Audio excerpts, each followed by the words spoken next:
ഇന്ന് നമുക്ക് ഇഫ്താർ സ്പെഷ്യൽ കിച്ചടിക്കഞ്ഞി തയ്യാറാക്കുന്നത് എങ്ങനെയാണെന്ന് നോക്കാം. ചെറുപയർ പരിപ്പും തേങ്ങാപ്പാലൊക്കെ ചേർത്തിട്ടുള്ള വളരെ ടേസ്റ്റി ആയിട്ടുള്ള ഒരു കഞ്ഞിയാണിത്. നിങ്ങളൊന്നിത് ട്രൈ ചെയ്ത് നോക്കുക, എന്തായാലും നിങ്ങൾക്കിത് ഇഷ്ടാവും. അത് വളരെ ടേസ്റ്റാണ് ഈ കഞ്ഞിക്ക്.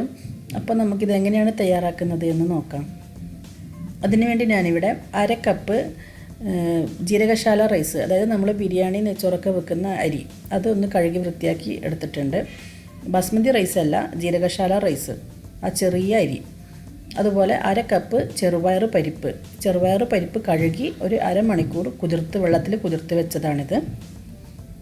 ഇതുകൂടി ഇതിലേക്ക് ചേർത്ത് കൊടുക്കാം.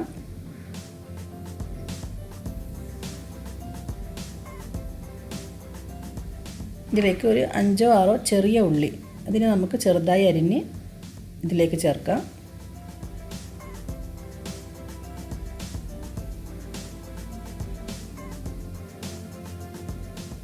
ആവശ്യത്തിന് ഉപ്പ്,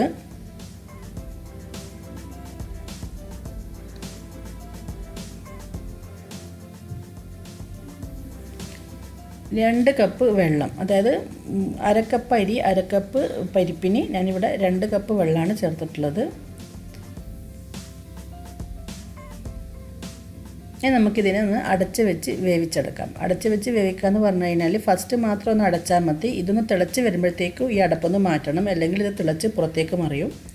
അത് കഞ്ഞി ഒന്ന് തിളച്ച് വരുമ്പോഴത്തേക്കും നമുക്ക് തേങ്ങാപ്പാൽ തയ്യാറാക്കണം. അപ്പോൾ അതിനുവേണ്ടി ഞാനിവിടെ 1 കപ്പ് തേങ്ങ എടുത്തിട്ടുണ്ട്. അതിലേക്ക് 1 കപ്പ് വെള്ളം ചേർത്തിട്ടുണ്ട്.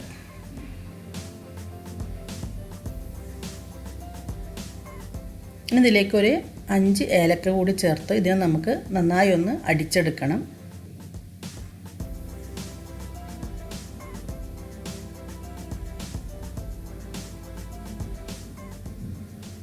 നല്ലവണ്ണം ഞാനിതിനെ അടിച്ചെടുത്തിട്ടുണ്ട്. നമുക്ക് നല്ല കട്ടി തേങ്ങാപ്പാലാണ് വേണ്ടത്.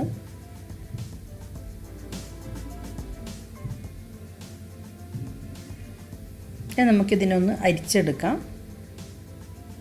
സ്ട്രെയിനർ വെച്ച് അരിച്ചെടുക്കാം.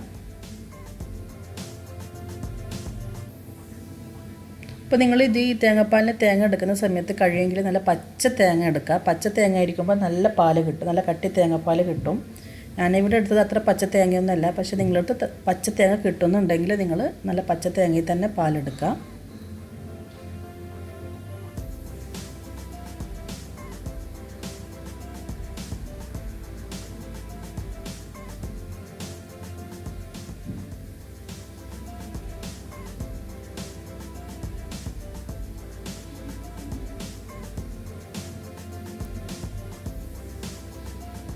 കണ്ടില്ലേ? അപ്പോൾ ഈ പാൽ ഇവിടെ ഇരിക്കട്ടെ, നമുക്ക് നമ്മുടെ കഞ്ഞി എന്തായി നോക്കാം. കഞ്ഞി ഒന്ന് വെന്ത് വന്നതിന് ശേഷം വേണം ഈ പാൽ ഒഴിച്ചു കൊടുക്കാൻ.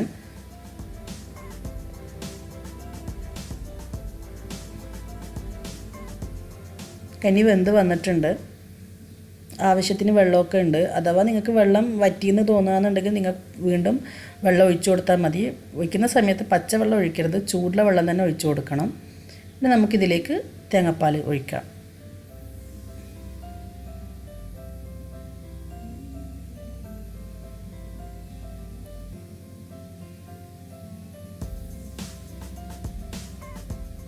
ഈ തേങ്ങാപ്പാൽ ഒഴിച്ചതിന് ശേഷം നന്നായി ഒന്ന് ഇളക്കി കൊടുക്കുക. അതിന് ശേഷം ഇത് നന്നായി ഒന്ന് തിളച്ച് വരണം.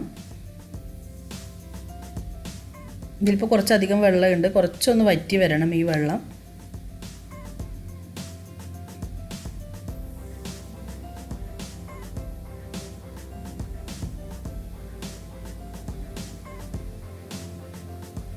ഈ കഞ്ഞി നന്നായി ഒന്ന് തിളച്ച് വരട്ടെ.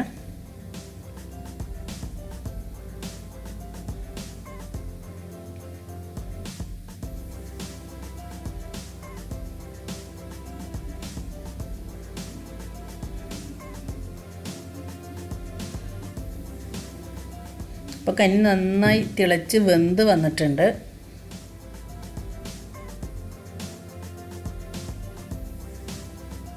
അപ്പോൾ നമ്മുടെ കഞ്ഞി ഇവിടെ റെഡി ആയിട്ടുണ്ട്. ഇനി നമുക്കിതിലേക്ക് ഉള്ളി മൂപ്പിച്ച് ചേർക്കണം. അതിന് വേണ്ടിയിട്ട് ഞാനൊരു ചട്ടി വെച്ചിട്ടുണ്ട്. ഒരു ഇരുമ്പ് ചട്ടിയാണ്. ചട്ടി ഒന്ന് ചൂടായി വരുമ്പോഴത്തേക്കും ഇതിലേക്ക് 1 ടേബിൾ സ്പൂൺ നെയ്യ് ചേർക്കാം.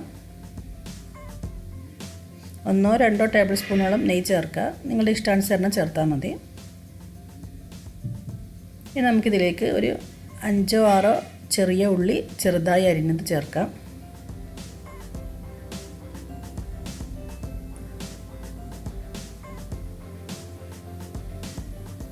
ഈ ഉള്ളി നെയ്യിൽ നിന്ന് നന്നായിട്ട് മൂത്ത് കളറൊന്ന് മാറി വരണം. ഒരു ഗോൾഡൻ കളറായി വരുന്നത് വരെ ഇതിനെ ഇങ്ങനെ മൂപ്പിച്ചെടുക്കാം. ഈ ഉള്ളി മൂത്ത് വരുമ്പോഴത്തേക്കും നമുക്ക് കഞ്ഞി ഒരു സെർവിങ് ബൗളിലേക്ക് ഒഴിക്കാം. അതിന് മുകളിൽ വേണം എന്നിട്ട് നമുക്ക് ഈ മൂപ്പിച്ച ഉള്ളി ചേർക്കാൻ. അപ്പോൾ നമുക്കിനി ഈ ഒരു മൂപ്പിച്ച ഉള്ളിയും ആ ഒരു നെയ്യ് അടക്കം വേണം ഇതിലേക്ക് ഒഴിക്കാൻ.